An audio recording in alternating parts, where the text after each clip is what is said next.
Renungan pada hari ini diambil dari Injil Yohanes.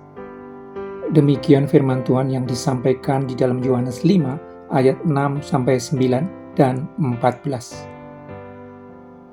Ketika Yesus melihat orang itu berbaring di situ dan karena ia tahu bahwa ia telah lama dalam keadaan itu, berkatalah ia kepadanya, "Maukah engkau sembuh?"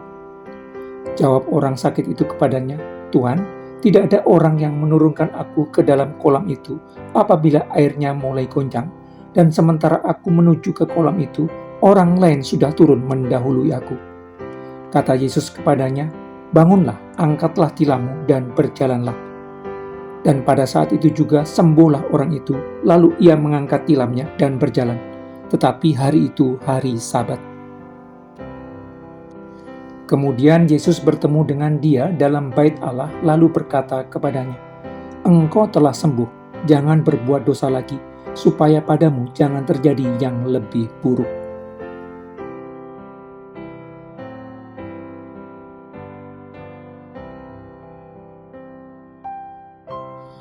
Di dekat kolam Bethesda di Yerusalem, ada orang yang telah sakit selama 38 tahun dan menunggu terjadinya mujizat kesembuhan, tetapi tidak terjadi.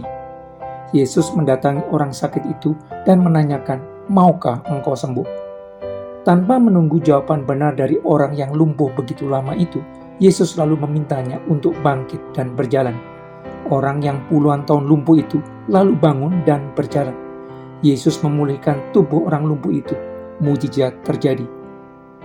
Kemudian orang lumpuh itu bangun, berjalan dengan mengangkat tilamnya di hari Sabat. Ketika orang lumpuh yang telah dipulihkan dari kelumpuhannya berjalan, Yesus meninggalkannya dengan berjalan ke tengah-tengah orang banyak di tempat itu. Beberapa waktu kemudian, orang lumpuh yang telah dipulihkan ini bertemu Yesus di bait Allah. Kepada orang lumpuh yang sebelumnya sangat ingin disembuhkan ini sehingga menunggu mujizat di kolam Bethesda yang ditanya, "Maukah engkau sembuh?" Ini Yesus mengatakan, "Engkau telah sembuh." Kondisi yang sangat diharapkannya selama puluhan tahun, tetapi tidak terjadi dan baru terjadi ketika bertemu dengan Yesus. Dengan mengatakan bahwa engkau telah sembuh, Yesus menyatakan bahwa orang ini berada di dalam kondisi jasmani yang baik yang diharapkannya begitu lama, karena anugerah semata. Tidak ada kontribusi apapun darinya yang membuatnya mengalami pemulihan. Kemudian kepada orang yang telah dipulihkan kondisi jasmaninya ini, Yesus memperingatkan orang itu supaya tidak berbuat dosa lagi, supaya tidak terjadi yang lebih buruk lagi kepadanya.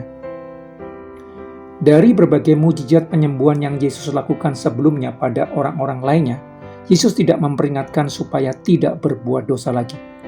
Tetapi kepada orang yang telah lumpuh selama 38 tahun ini, Yesus memperingatkan tentang dosa tersebut. Hal ini mengindikasikan bahwa kelumpuhan yang diderita oleh orang ini disebabkan oleh dosa tertentu. Memang dosa bisa menyebabkan penyakit. Orang yang suka melakukan hubungan seks dengan pelacur bisa mengalami sakit sifilis. Orang yang tidak bisa mengendalikan nafsu makannya yang berlebihan bisa mengalami obesitas berat yang berujung penyempitan saluran darah dan gangguan jantung. Orang yang suka minum minuman beralkohol bisa mengalami kerusakan ginjal. Ketika orang mengalami kesesakan hidup karena terhimpit berbagai persoalan yang disebabkan oleh dosa yang telah diperbuatnya, lalu dilepaskan Tuhan dari kesesakan tersebut, orang merasa lega. Orang merasa mendapatkan kelepasan dari himpitan persoalan yang menekannya begitu lama. Tetapi karena persoalan berat tersebut muncul akibat dosa, terkadang kebiasaan berdosa masa lalu itu bisa menyeretnya kembali kepada situasi lama yang sama. Anjing kembali lagi ke muntahnya dan babi yang mandi kembali lagi ke kubangannya. Kecenderungan orang untuk kembali ke pola kebiasaan lama begitu besar. Kecenderungan orang untuk kembali ke pola hidup lama yang dikuasai dosa begitu besar. Ketika orang ditarik Allah datang kepada Yesus Kristus dan diberikan anugerah kehidupan kekal, orang dituntut untuk meninggalkan pola hidup lamanya. Meninggalkan pola hidup lama secara bertahap dan menggunakan pola hidup baru yang sesuai rancangan Sang Pencipta kehidupan. Itu berarti tujuan, prioritas, dan cara hidupnya harus ditata ulang sesuai kebenaran Tuhan. Tetapi karena pola hidup lama yang dikuasai dosa telah begitu lama melekat, tidak mudah melepaskan pola hidup lama begitu saja. Kuasa dosa terkadang menarik kembali orang percaya untuk kembali ke jalan berdosa yang lama. Akibatnya, kebenaran Tuhan yang bertentangan dengan pola hidup lama yang mereka gunakan sebelumnya, mereka tolak dengan diam-diam.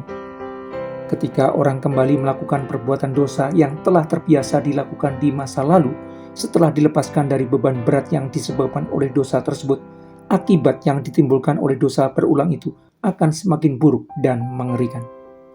Karena itu, Yesus Kristus memperingatkan supaya jangan berbuat dosa lagi. Peringatan Yesus Kristus itu berlaku bagi setiap orang percaya. Yesus Kristus yang telah melakukan mujizat terbesar bagi kita dengan menarik kita datang kepadanya dan memberikan kehidupan baru dengan melepaskan kehidupan lama yang dikuasai dosa, memperingatkan kita supaya tidak berbuat dosa lagi. Karena dosa selalu memiliki konsekuensi temporer maupun konsekuensi kekal.